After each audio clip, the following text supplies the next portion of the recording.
A casa flutuante balançava como se guardasse o fôlego.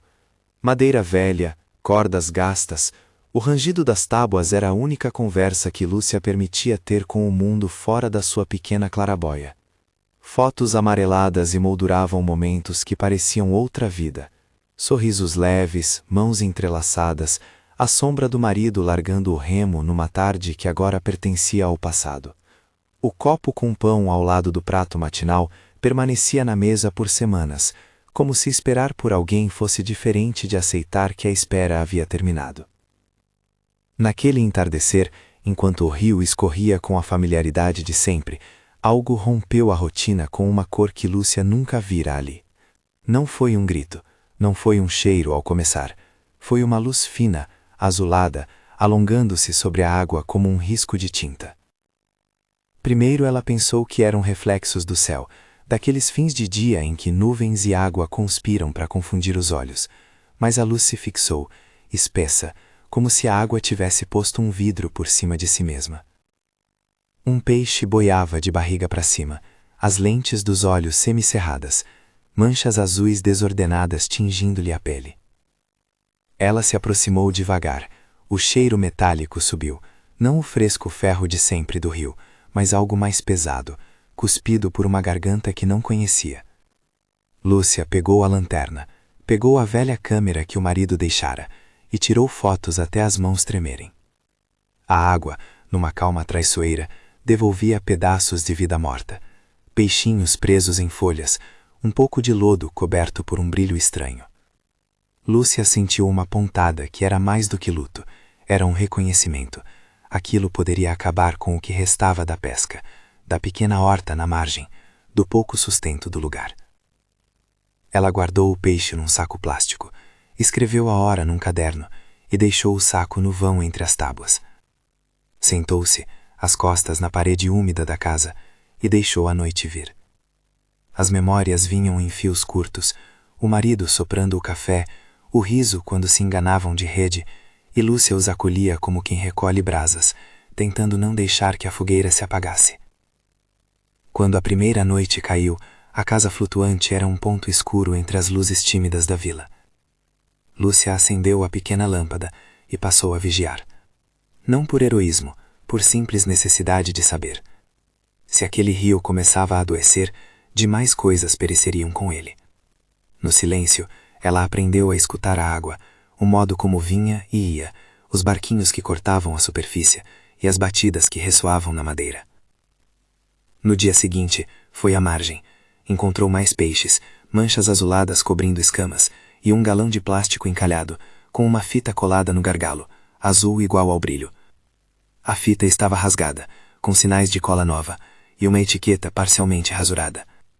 Ela fotografou, anotou o número do galão, colheu água com a própria mão e a levou para dentro de casa como quem carrega uma relíquia pesada. Não demorou a perceber que não podia fazer aquilo sozinha. Precisava de olhos jovens, de voz que alcançasse o rádio da cidade, de braços que não fossem apenas os seus. Foi aí que Iris apareceu. Iris chegou numa tarde de vento, com um aparelho no bolso e um riso que parecia querer consertar o mundo. Tinha 20 e poucos anos, tranças que mexiam quando ela falava e uma pressa tranquila de quem aprendeu cedo a não esperar que decisões caíssem do céu. Ouviu o relato de Lúcia sem interromper, botou as mãos no bolso como se guardasse um plano e disse: "Vamos documentar. Não vou embora até isso virar passado." A presença de Iris foi um sopro. Ela trouxe um pequeno gravador, um celular com bateria forte e ideias que Lúcia nem sequer terminava de nomear. "Você filmou?" perguntou. Lúcia mostrou as fotos e o saquinho com o peixe. "Vamos pegar mais", disse Iris. "Se isso for descarte, precisamos de prova. O povo liga quando vê evidência." Na primeira noite em que vigiaram juntas, esperaram no escuro, o barco como sombra, as bordas do rio absorvendo todo o ruído. O silêncio era quebrado por pequenos sinais, um motor contido que se aproximava, vozes abafadas, passos sobre madeira velha. Uma lanterna corta.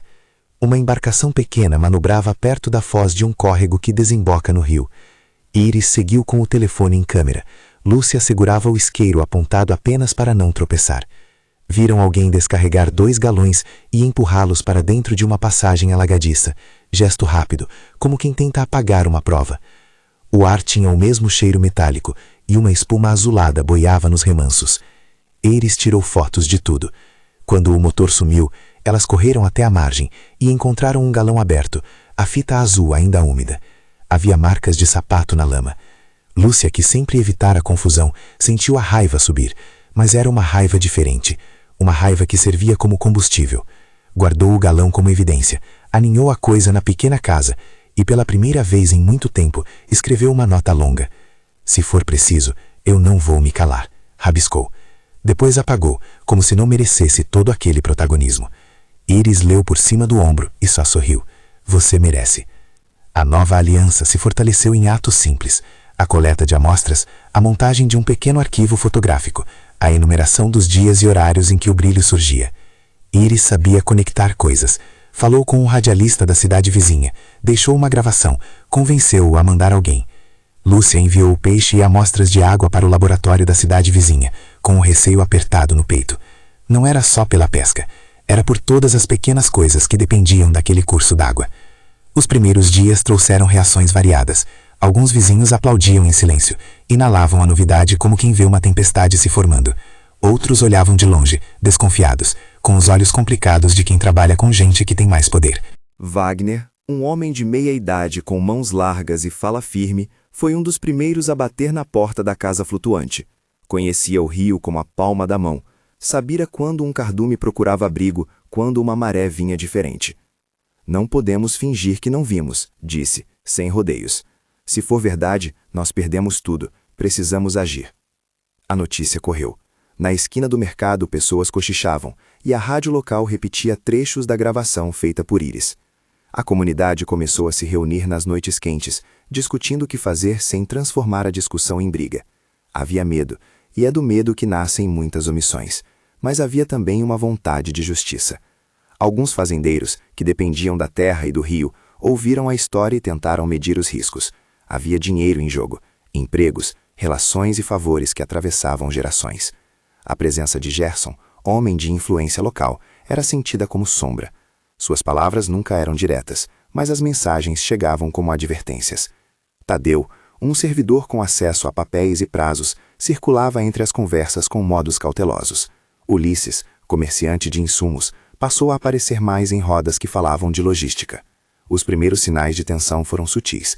Um envelope deixado na soleira da casa flutuante numa manhã em que Lúcia saíra apenas para apanhar água. Dentro, cédulas e um bilhete curto, promessa de ajuda se ela permanecesse em paz. Lúcia segurou o envelope até a impressão dele esquentar nas mãos, olhou para a foto do marido e decidiu escrever algo por cima do dinheiro. Escreveu: "Não somos à venda." Devolveu o pacote àquele que o deixara, com a ajuda de Iris para registrá-lo com foto. A devolução virou notícia. Alguns acharam a ação imprudente, outros necessária. Gerson, segundo boatos, riu daquilo como se fosse um incômodo menor, mas o riso chegava às vezes frio, carregando o peso de conexões que Lúcia e Iris não tinham. A comunidade resolveu se organizar formalmente. Wagner marcou uma reunião na praça junto ao trapiche, onde cadeiras velhas e uma mesa improvisada foram suficientes para acomodar pescadores, mulheres e jovens preocupados. Lúcia falou pouco no começo. O rosto dela tinha a seriedade de quem traz uma coisa frágil nas mãos. Explicou o que viu, mostrou as fotos, entregou o peixe embalado num saco. O que poderia ser apenas a fala de uma viúva solitária passou a ser prova diante da voz do grupo. Decidiram formar um comitê de vigilância e de coleta de provas. Um grupo plural, composto por quem dependia do rio de formas distintas, desde quem pescava de rede até quem plantava as margens. Iris assumiu a tarefa da comunicação. Wagner cuidou de articular com vizinhos de propriedades maiores. Quando souberam que cidadãos já haviam levado amostras ao laboratório da cidade vizinha, a reunião ficou tensa. O laudo poderia virar um instrumento, ou uma faca. Havia a possibilidade de abrir investigações formais, mas também a de inflamar interesses que não se agradariam de uma faxina pública em seus descarregamentos noturnos. Tadeu, que circulava nos corredores de papel do município, fez uma visita e falou com voz mansa sobre procedimentos, prazos e protocolos. "Temos que fazer isso do jeito certo", disse. Sua presença deixou no ar a sensação de que o processo podia ser neutralizado por tecnologia de papéis, quando o que se precisava era de força social. Os dias transformaram-se em uma rotina de pequenas conquistas e grandes apreensões.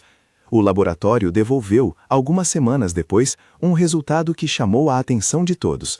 As análises indicavam, de forma preliminar, a presença de resíduos compatíveis com descarte de origem hospitalar ou industrial. Uma maneira contida de dizer que a água estava contaminada por algo que não pertencia ali. A palavra compatível deu aos céticos margem para dúvida. Aos que acompanhavam, trouxe confirmação e urgência. Iris transmitiu as notícias pela rádio amadora, e a praça encheu-se com conversas que iam do alívio à raiva. Com o laudo veio também a pressão.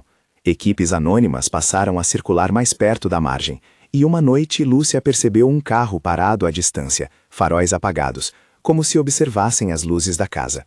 Alguém telefonou para ela oferecendo ajuda técnica em troca de silêncio, mas a oferta tinha o gosto de chantagem. Humberto, um pescador amigo, foi chamado para conversar com um simpatizante de Gerson e voltou com os olhos baixos, dizendo que preferia não se envolver. Cada recuo deixava uma cicatriz na confiança coletiva. Foi nesse clima que Wagner fez uma proposta que parecia vir de outro tempo, uma mistura de reparação e esperança. Ceder temporariamente um terreno alagado, um pedaço de várzea ao lado do curso principal, para que a comunidade pudesse começar a recuperação como projeto piloto. Ele falou sem floreios. Não adianta só apontar dedo, precisamos de quem cuide da terra quando a lei demorar. Se a gente provar que dá para recuperar, quem desfez o dano não terá argumento. O terreno não era grande, mas tinha água suficiente, um histórico de cheias e uma margem que, bem tratada, poderia abrigar cultivo adaptado e tanques para peixe. A proposta soou quase como uma resposta simbólica à questão que Lúcia mal conseguia tramar na cabeça: transformar dor em algo útil. A terra, alagada e vista por muitos apenas como problema, podia ser o campo de demonstração para um futuro que convidasse a produção e a recuperação ao mesmo tempo. Wagner não prometeu títulos, nem disse que haveria dinheiro abundante. Ofereceu, em voz baixa e firme, um acordo comunitário, cessão de uso por tempo determinável, um papel simples assinado por alguns fazendeiros dispostos a assumir o risco social de reverter um dano. A assinatura foi um rito discreto, numa mesa de madeira na frente da casa de Wagner. Algumas canetas tremiam nas mãos. Gerson não compareceu, mas sua sombra fez-se notar pelos olhares que cruzaram o lugar. No documento havia termos básicos: compromisso de apoio logístico, a prioridade para trabalho comunitário e a permissão para que a comunidade desenvolvesse um projeto de recuperação. Era, nas palavras de Iris, um começo prático para transformar o problema em solução. Lúcia segurou o papel como quem segura uma promessa que ainda não tem forma. Havia o receio legítimo de que aquilo pudesse ser um gesto de marketing, uma forma de afastar suspeitas sem enfrentar o problema de verdade. Mas havia também uma sensação nova e perigosa de possibilidade, a mesma que faz alguém naufragar nas memórias do passado e, por um átimo, levantar-se decidido a caminhar. Durante a noite que antecedeu a ocupação simbólica do terreno, Lúcia andou pela margem com o galão azul que encontraram nas primeiras noites. Sua mão enfiava-se na lama, sentindo a terra fria. Deitou o galão com cuidado perto de uma raiz exposta e ficou olhando a água. Havia no céu uma nitidez que doía, uma lua quase inteira que parecia querer iluminar um caminho. Ela falou baixinho, uma fala para si e para algo maior que não nomeava. Se for para cuidar, que eu aprenda. Não foi oração ritual, foi promessa crua, pessoal, sem roteiro. No dia em que a comunidade entrou no terreno, não havia festa, havia trabalho e curiosidade. Iris trouxe cafeteiras e conversas, crianças correram na beira como se a terra fosse playground, e mulheres chegaram com panelas para um caldo simples que iria sustentar o esforço. O terreno, encharcado em pontos, parecia mais uma expectativa de verde do que um obstáculo. Plantaram uma muda simbólica, uma árvore modesta, mas de raízes profundas, para marcar o início. Alguém cantou uma canção antiga. Ninguém queria grandes palavras, apenas que o umedecer do solo começasse a responder a uma nova rotina. Enquanto os primeiros passos aconteciam, as retaliações se intensificavam de forma discreta. Ulisses, o comerciante, apareceu várias vezes com ofertas de material para uso particular, e um fiscal local pediu documentação que Lúcia não tinha. Mensagens foram deixadas em portas, recados de cuidado com o que provoca. Em contrapartida, Vizinhos ofereceram corticoções de solidariedade, um trator emprestado por dias, mão de obra em troca de comida, promessa de divulgação nas feiras. Cada ajuda era uma tessitura de pequenos favores que, somados, formavam o início de um projeto. Iris não deixou de registrar tudo. Levou a câmera para a colheita simbólica, para a entrega de cestas, para as discussões com os que tinham medo. A rádio local fez uma reportagem simples, com a voz do repórter descrevendo a terra molhada e o galão azul. O relato trouxe atenção para o pequeno projeto, e com a atenção veio interesse. Vizinhos de outras vilas começaram a aparecer, alguns curiosos, outros com a ideia de replicar algo parecido em suas margens. Para Lúcia, aquilo era surpresa e assombro. A vida que vinha de sua solidão começava a se entrelaçar com a vida de muitos. As noites continuaram sendo de vigilância, e um dia chegaram notícias de que uma equipe de investigação externa estava para visitar a região. Ninguém sabia exatamente quando, mas a simples possibilidade fez com que tudo se acelerasse. Reorganização de amostras, cópias do laudo, reuniões para explicar o plano. Lúcia sentiu que pela primeira vez desde a morte do marido, seu papel ultrapassava o espaço restrito da casa flutuante. Era uma liderança que não escolhera, nascida de uma necessidade que a transformara sem alarde. No entardecer antes da visita, Lúcia caminhou até as bordas do terreno recém-ocupado. Olhou a árvore plantada, as sementes recém-lançadas, as pequenas valas onde a água corria de maneira controlada. Havia um cheiro de terra e de novas promessas. No bolso guardava a foto do marido. Passou a ponta do dedo sobre a imagem, sentiu as rugas do papel e murmurou, quase para ela: "Prometi cuidar. Prometo mais que isso." A fala não era grandiosa, era um nó, uma decisão interna que a alinhava ao que viria. Do outro lado do rio, entre a vegetação alta, alguém observava. Um farol apagado, um carro que se manteve em marcha lenta, vozes ao telefone como fios invisíveis traçando possibilidades. O mundo do benefício e do silêncio buscava caminhos para manter o que tinha. Lúcia sabia disso. Sabia que a estrada seria longa e que os documentos assinados na mesa de madeira eram frágeis frente a interesses que movimentavam dinheiro e conexões. Ainda assim, havia ação, e a ação tinha um peso. Ela voltou para casa naquela noite com lama nas botas e um cansaço tão humilde que quase sorria. A pequena lâmpada iluminava as fotos do marido que agora pareciam testemunhas pacientes de uma mudança que ela própria iniciara. Sentou-se, abriu o caderno e escreveu pela primeira vez um plano. Horários de vigilância, lista de contatos, quem poderia ir ao mercado buscar ferramentas, quem cuidaria das crianças. Era um plano prático, sem grandes promessas, mas exigente o suficiente para transformar a rotina. No silêncio que antecede as grandes decisões, as coisas pequenas importam. Lúcia arrumou as velhas panelas, aprontou o cantinho para os instrumentos, guardou o galão que encontraram como prova.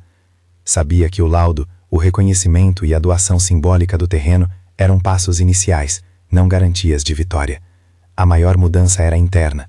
O luto que antes a isolava, agora se tornava motor de um cuidado que envolvia outros. Quando o telefone da casa tocou tarde naquela noite, o susto foi pequeno, quase engraçado. Iris pegou o aparelho e falou em voz baixa, recém-saída de uma conversa com um repórter da cidade vizinha. Havia interesse por parte de uma equipe externa. Havia perguntas sobre o laudo. Havia no ar a promessa de que algo maior vinha. Lúcia ouvia e sentia o coração bater num ritmo conhecido, o mesmo que a acompanhara nas coisas que importavam de verdade no passado. Ela colocou a foto do marido no bolso, enfiou as mãos nos bolsos do casaco e foi até a janela. Olhou a água que se movia sem pressa. As luzes do vilarejo piscavam e uma brum fina descia devagar entre os mangues. Pensou na árvore plantada, nas mãos calejadas de Wagner, nas tranças de Iris. Pensou no galão azul como sinal de alerta e no papel assinado como promessa. Pensou também nos homens que observavam de longe, em Gerson e seus modos, em Tadeu com seus papéis. Algo havia mudado. O rio já tivera a cor do passado, agora devolvia outra, e com ela vinha a necessidade de cuidar. Lúcia fechou a janela, deixou que a casa suspirasse no balanço discreto das águas e foi dormir com uma sensação estranha de febre. Era a febre da vigilância, do trabalho que se anunciava, da resistência que nasce quando gente pequena decide não se curvar. Na manhã seguinte, quando o sol ainda se espreguiçava sobre a superfície do rio, uma reunião foi marcada para discutir os passos seguintes. Havia listas: quem traria alimentos, quem cuidaria de contatos com órgãos competentes quando a equipe externa chegasse. Havia medo, mas também havia uma vontade fina de que, se reconquistassem aquela terra alagada, poderiam fazer algo mais do que arrancar lixo. Poderiam construir um lugar onde a vida voltasse a encontrar modos de conviver com a água, um lugar que fosse ao mesmo tempo produtivo e guardião. Antes de saírem para a reunião, Íris olhou para Lúcia e, sem alarde, disse: Imagina, Lúcia, transformar este brejo numa fazenda que dê certo. Não só por nós, mas por todos que ainda dependem daqui. A frase era quase imprudente, tão imprudente quanto necessária. Lúcia sorriu, com os olhos umedecidos, e respondeu baixinho: Então vamos transformar.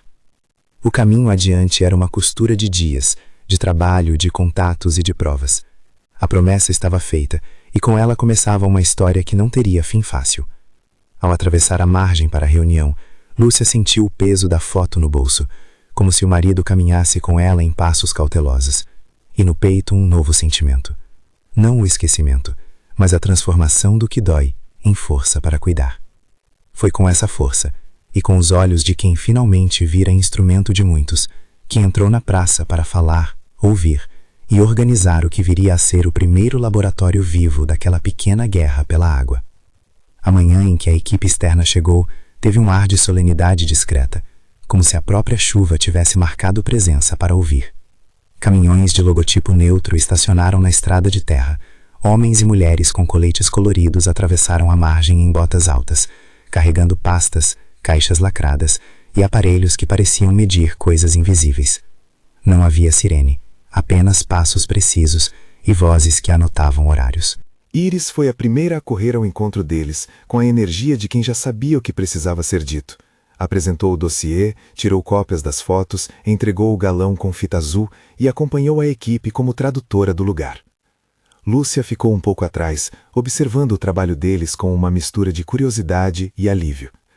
Quando o líder da equipe, um homem de fala mansa que se apresentou apenas como o responsável pelas coletas, estendeu a mão e disse: Trouxeram documentação muito valiosa.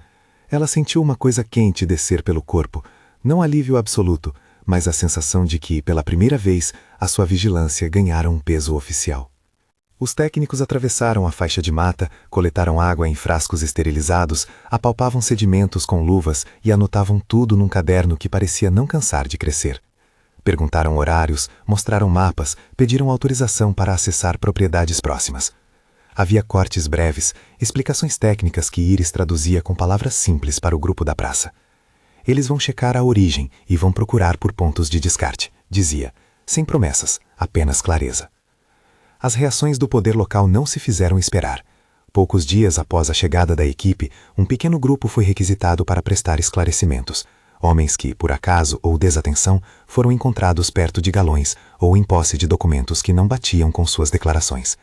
A notícia correu, a cidade sussurrou, e Gerson fez aquilo que sabia fazer melhor.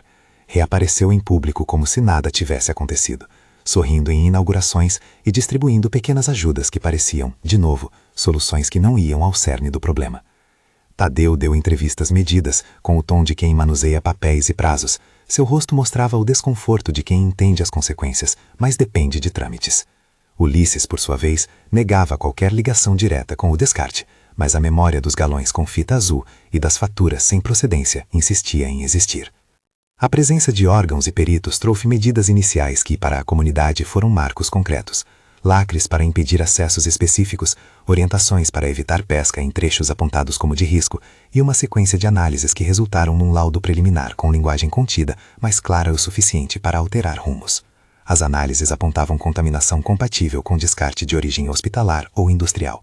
A expressão compatível permitia que alguns contestassem, mas também significava que a água do rio não estava mais nas condições de antes. A rádio local, que até então transmitira trechos da vigilância, agora reproduzia entrevistas e trechos do laudo, que Íris lia com voz firme, sem dares e sem promessas. Com a confirmação técnica, chegaram também medidas práticas. Houve ações de recolhimento de lixo perigoso e remoção de galões nas áreas identificadas. Agentes orientaram sobre cuidados imediatos. E uma série de interlocuções entre o comitê da comunidade e as equipes determinou os primeiros passos para a recuperação do terreno alagado, agora sob uso comunitário. A costura entre ação institucional e atuação local, no entanto, não foi suave. Havia limites de orçamento, disputa por prioridades e desconfiança antiga. Para alguns, a velocidade das medidas ainda era lenta demais. Para outros, a repercussão parecia mais uma ameaça ao status quo do que um caminho para a reparação. Enquanto as providências se desenrolavam, o trabalho no terreno alagado assumiu um ritmo próprio. Não se tratava apenas de limpar, tratava-se de aprender a conviver com a água de outro modo. Técnicos orientaram a comunidade a mapear pontos de erosão, definir áreas de risco e implantar práticas que permitissem ao terreno funcionar como filtro antes de devolver água ao rio. Iris organizou oficinas sobre economia solidária. Wagner articulou empréstimos de tempo de máquina. Mulheres chegaram com panelas e força de trabalho, transformando o canteiro improvisado em um ponto de encontro. Havia em cada gesto a construção de uma rotina que conversa com o futuro em pequenas parcelas. Os primeiros meses foram uma sequência de projetos pequenos e fundamentais. Construíram-se canteiros elevados onde a água batia mais forte. Criaram-se viveiros para produzir mudas nativas de margem. Organizaram-se pequenos tanques de contenção para o manejo de peixes que, ainda em número reduzido, precisavam de cuidados antes de serem reinstalados. Em cada passo, havia a presença de um técnico neutro, de um relatório que não prometia, e de ações que, somadas, desenhavam um plano de longo prazo.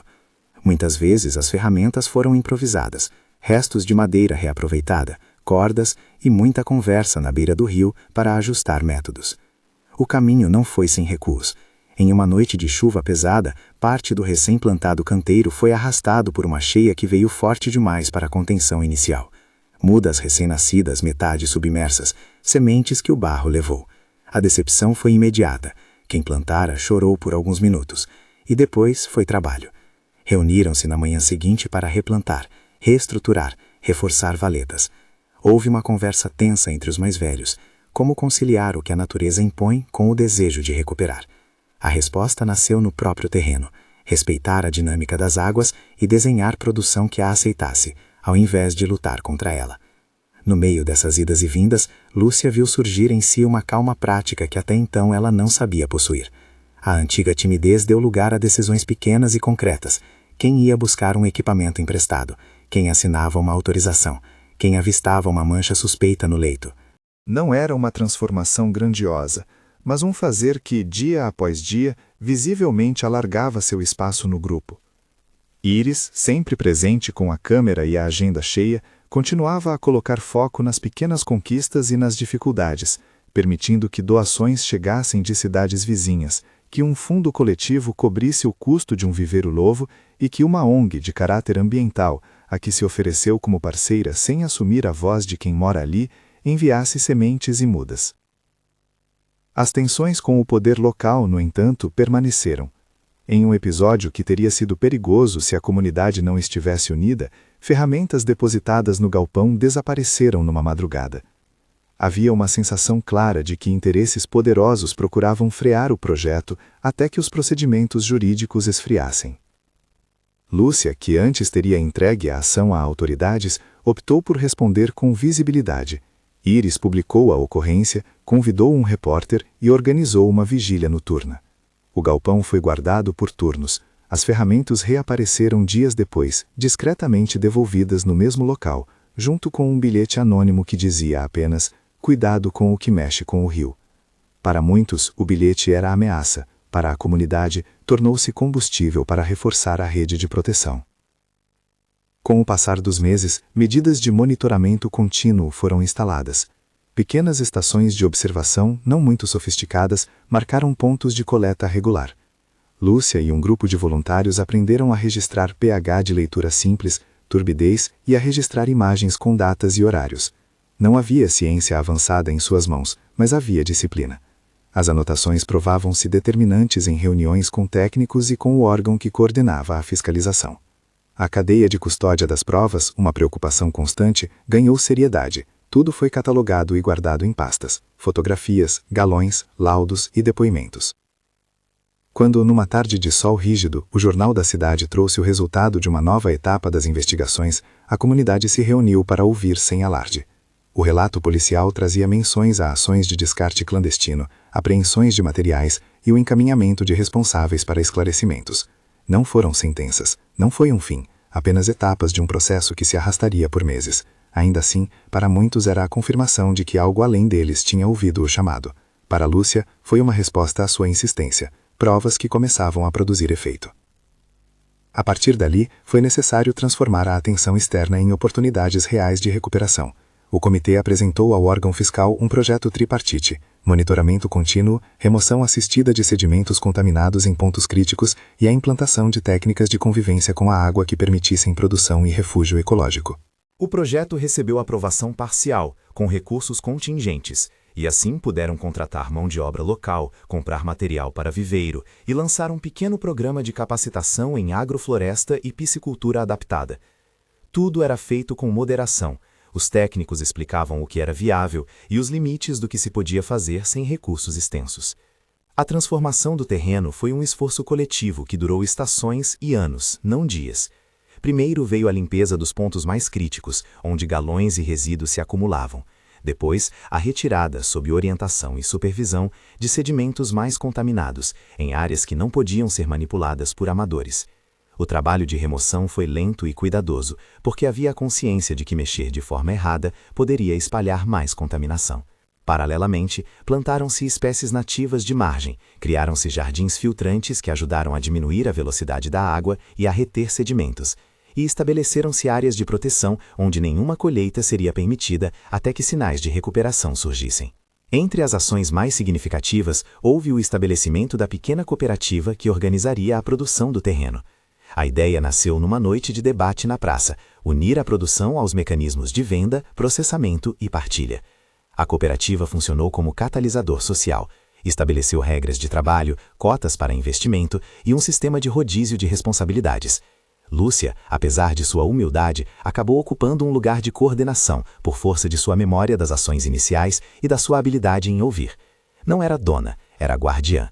Uma pessoa que representava a comunidade nos momentos em que era preciso falar com técnica, com imprensa e com financiadores. Os primeiros resultados econômicos demoraram a aparecer. Houveram meses em que o sustento vinha de outras fontes, trocas com vizinhos, feiras pequenas e a venda de algumas caixas de peixe já ajudavam. Mas aos poucos, práticas de cultivo de palo-de-cultura, plantas adaptadas a solos encharcados, trouxeram produtos que tinham mercado local. Ervas aromáticas, mandioca em leiras altas, hortaliças em canteiros elevados e pequenos lotes de peixes criados em tanques protegidos. A cooperativa organizou um elo de venda direta no mercado da cidade. Cestas assinadas pela comunidade, com informações honestas sobre o processo de recuperação e o compromisso com práticas regenerativas. A honestidade virou cartão de visita. Consumidores sensibilizados passaram a comprar com frequência, atraídos não só pela qualidade, mas pela história que vinha em cada caixa. Houve também experimentos produtivos que se tornaram desenho de identidade. Um pequeno beneficiamento de pescado artesanal, com técnicas simples para salgar e conservar, e uma banca de temperos e conservas feitas por mulheres do vilarejo. Esses empreendimentos criaram renda complementar e, mais importante, visibilidade. Quando uma feira regional passou a convidar a cooperativa para vender e contar a história, as vendas cresceram e a narrativa sobre recuperação ganhou alcance. Íris continuava registrando tudo, agora com um sorriso que misturava orgulho e cansaço. Suas matérias foram peça-chave para captar doações e atrair voluntários técnicos dispostos a colaborar, sem apagar a liderança local. Ao longo desse processo, o rio deu sinais de retorno. Não foi um retorno explosivo, foi um primeiro cardume tímido, uma manhã em que um pescador notou enguias e pequenos peixe-boi novamente no remanso. Um dia em que a criança que brincava na margem pescou um peixe vivo que só se debatia por segundos antes de ser colocado de novo na água. Esses indicadores, somados a leituras de qualidade melhorada, permitiram uma alegação cautelosa. A qualidade estava melhorando em algumas áreas, embora a recuperação fosse parcial. Técnicos explicaram que a regeneração de ecossistemas aquáticos costuma ser dispendiosa e demorada, e que os processos naturais e as ações humanas precisavam caminhar juntas. Para a comunidade, o que importou foi a evidência de vida retornando, pequenos sinais que consolidavam o esforço. Nem tudo foi tranquilidade. Em certo momento, uma chuva extremamente volumosa trouxe detritos de áreas mais altas, e parte do avanço foi levada. Houve também pressões políticas. Projetos de desenvolvimento que queriam usar áreas próximas à várzea surgiram como risco potencial. Lúcia e o comitê responderam com estratégia: mapeamentos, reuniões públicas e, quando necessário, contatos com advogados que orientaram sobre como preservar a área. Mais uma vez, a resistência cidadã se mostrou barreira importante. A comunidade aprendeu a documentar, a exigir transparência e a construir alianças com movimentos e organizações que partilhavam o olhar de longo prazo sobre água e terra. Ao completar 1 ano desde a ocupação simbólica do terreno, a fazenda, ainda jovem, ainda aprendendo, realizou sua primeira grande colheita organizada. Não era uma colheita que faria manchete nacional, mas era um marco imenso para quem havia plantado com as mãos calejadas, sobre as sombras de suspeita e medo.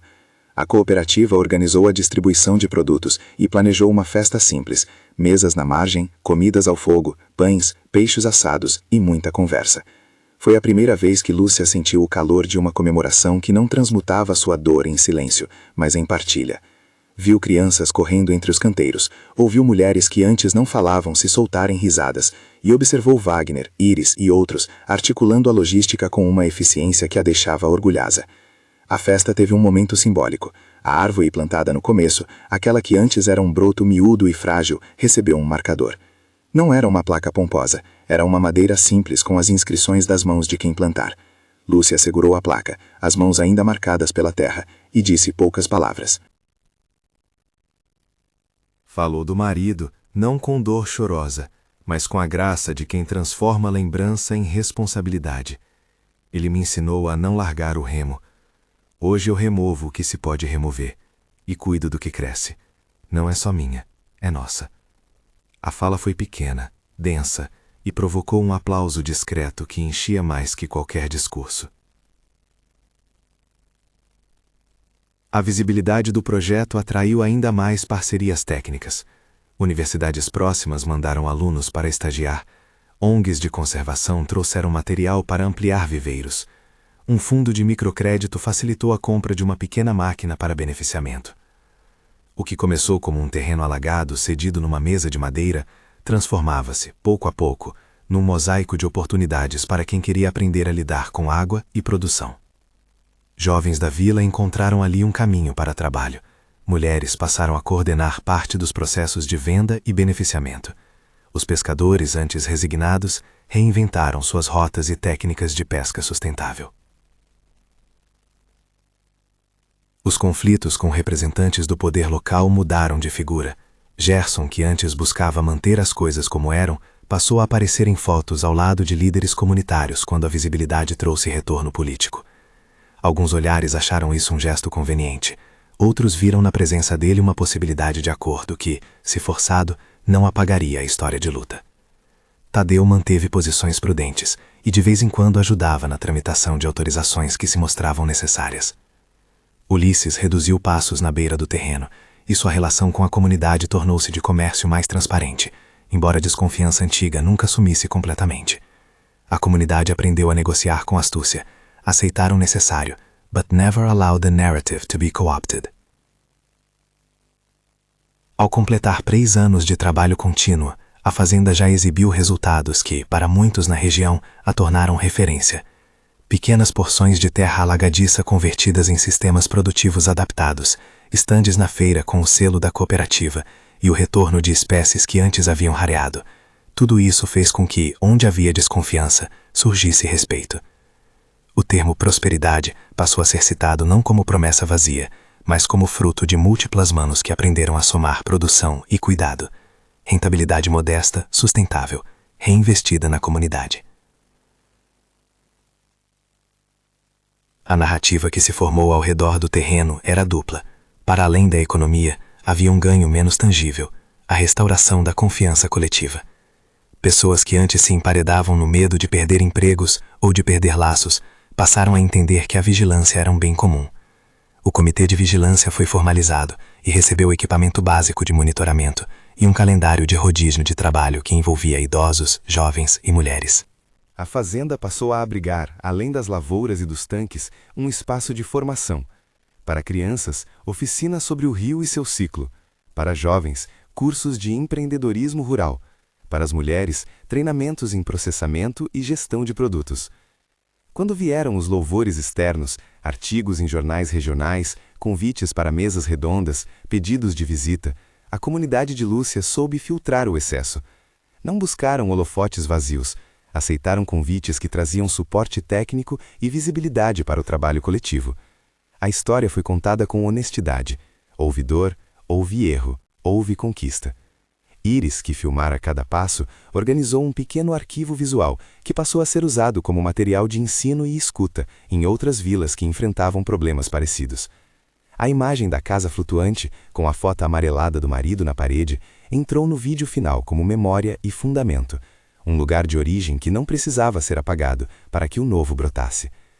Chegou enfim um dia de celebração maior, marcado por uma feira na margem do rio. A feira reuniu produtores da região, compradores da cidade, famílias e curiosos.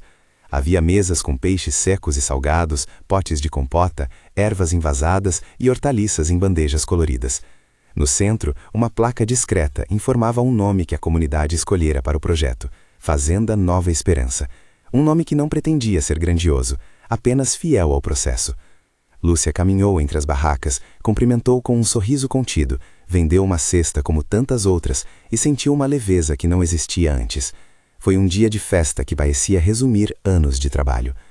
No final da tarde, quando o calor foi abrindo espaço para o frescor, reuniram-se para um pequeno ato simbólico: a assinatura de um acordo entre a cooperativa, alguns fazendeiros da região e o órgão que acompanhara a recuperação, firmando o compromisso de proteção da área e apoio à continuidade do projeto.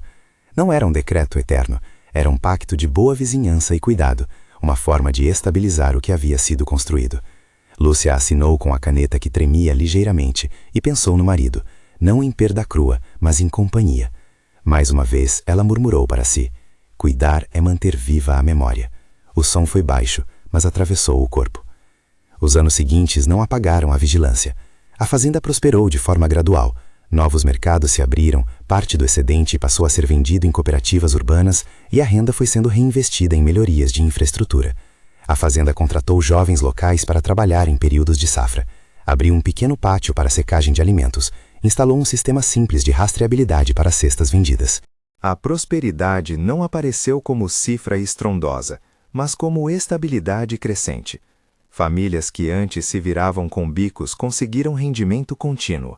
Remessas de dinheiro, antes pequenas, passaram a permitir pequenas economias. A escola da vila recebeu doações em alimentos e sementes. A realidade era de ganhos modestos, regulares e principalmente coletivos. Ao longe, a narrativa de sucesso atraiu olhares diversos. Alguns admiravam, outros tentavam aprender e aplicar. Havia também quem buscasse apropriar-se da história para quaisquer interesses. A comunidade, porém, amadurecera, aprendera a montar planos, registrar acordos e envolver atores que ajudavam a manter as coisas transparentes. O Comitê de Vigilância tornou-se uma instância respeitada. Relatórios regulares, presença em eventos e participação em redes de defesa da água. No grande ciclo que começou com um brilho azul sobre a água, surgira uma mudança social palpável. A fazenda, que nascera de um pedaço de terra alagada cedido por alguns fazendeiros como gesto de reparação simbólica, transformara-se num lugar de experimentação, produção e cuidado. Não houve milagres, houve trabalho, ciência simples, colaboração e insistência. Lúcia, que no início mal falava em público, era agora uma referência, não por pretensão, mas por coerência entre o que dizia e o que fazia. Continuava a carregar a foto do marido no bolso, como se ela precisasse carregar origem e destino simultaneamente. Numa manhã de outono, quando as folhas tingiram a margem e o rio brilhou com um reflexo mais limpo do que nos velhos anos, Lúcia subiu a um pequeno morro que dava vista para a fazenda. A cena que se abria diante dela era feita de linhas, tanques reluzentes, canteiros alinhados, pessoas em roda trocando sementes, crianças correndo. O som era outro. Risos, vozes de trabalho, o barulho de redes secando ao sol. Ela deixou que aquilo entrasse nos olhos e no corpo, sem pressa. Sentiu novamente a ponta da saudade, sempre ali, mas esta já não a paralisava. Ao contrário, era combustível. Íris aproximou-se com a câmera, Mas desta vez a imagem que ela buscava não era a do choque inicial, era a da continuidade. Tão longe, disse Íris em voz baixa, olhos brilhando. Lúcia sorriu e respondeu: não tão longe, só caminhamos. As palavras foram simples. Não havia teatralidade, havia verdade. Quando a comunidade decidiu que a fazenda poderia ser apontada como uma referência na região, fizeram-no com cautela e, sobretudo, com humildade. Em reuniões com representantes de outras comunidades, compartilharam métodos, histórias de erro e acerto e o que aprenderam sobre a convivência com a água. A expressão fazenda mais próspera da região começou a circular entre comerciantes e moradores como opinião, fruto de referências concretas, diversidade produtiva, renda estável, redes de apoio e um projeto de vigilância contínua. A própria comunidade tratou a expressão como elogio relativo, uma forma de reconhecimento pelo caminho percorrido, e manteve a atenção para que a prosperidade não se tornasse desculpa para abandono da vigilância. No cerne de tudo, permaneceu a lição sobre como o luto pode ser reconfigurado. O lugar da perda passou a alimentar um trabalho maior, não anular a dor, mas transformá-la em cuidado. Lúcia nunca deixou de visitar a casa flutuante. Suas manhãs, por vezes, ainda começavam com o copo de pão ao lado e a foto do marido olhando-a como testemunha paciente. Por vezes, sentava-se na claraboia e lembrava de conversas antigas, como se o marido tivesse ali, remando em silêncio. Às vezes dizia coisas baixas para a água, outras fazia planos para o próximo plantio. Em tudo havia continuidade. O projeto, que nasceu de um galão com fita azul e de uma vigília noturna, tornou-se, portanto, algo maior que uma unidade de produção. Era um centro de aprendizado, de economia solidária e de vigilância permanente. A fazenda distribuía renda, mas também distribuía conhecimento e responsabilidade. O comitê de vigilância, agora com um pequeno orçamento, fazia rondas, mantinha protocolos de denúncia e organizava oficinas de educação ambiental para as escolas da rede. Havia um horizonte coletivo que ensinava a próxima geração a observar e a agir. Numa última cena que fechava um ciclo e abria outro, organizaram uma pequena celebração na margem. O que fora a primeira festa de unidade tornou-se agora uma comemoração de anos. Havia música simples, comidas, uma mesa com frutos do que a terra e a água convivendo tinha produzido. Lúcia caminhou até o centro, olhou para as pessoas que chamavam-na de liderança sem que ela se considerasse rainha e disse uma frase curta: não terminei, só comecei melhor. O riso que se seguiu foi sincero. Antes de encerrar, havia uma palavra que a comunidade pediu que fosse transmitida para quem ouvisse a história: a importância de agir com evidências, de formar alianças e de aceitar que a transformação é um processo. Lúcia poderia ter guardado tudo para si, poderia ter mantido o copo com pão sobre a mesa e a casa flutuante como única companhia. Em vez disso, escolheu o trabalho silencioso que se repetia, inabalável, na margem do rio. O terreno alagado que um dia simbolizara problema transformou-se em fonte de vida e de sustento. A fazenda, com seus limites e vitórias, passará a ser uma metáfora concreta. Quando a comunidade se organiza, quando a dor vira cuidado, há uma possibilidade de prosperidade que não rouba o presente, nem esquece o passado. Se essa história te tocou, compartilhe com alguém que precisa ouvir sobre como comunidades podem recuperar seus lugares e proteger seus recursos. No link da descrição há mais informações sobre o projeto e formas de apoiar iniciativas locais que trabalham pela água e pelo território. Que a coragem organizada de Lúcia e de muitos outros inspire quem escuta a não desistir de cuidar.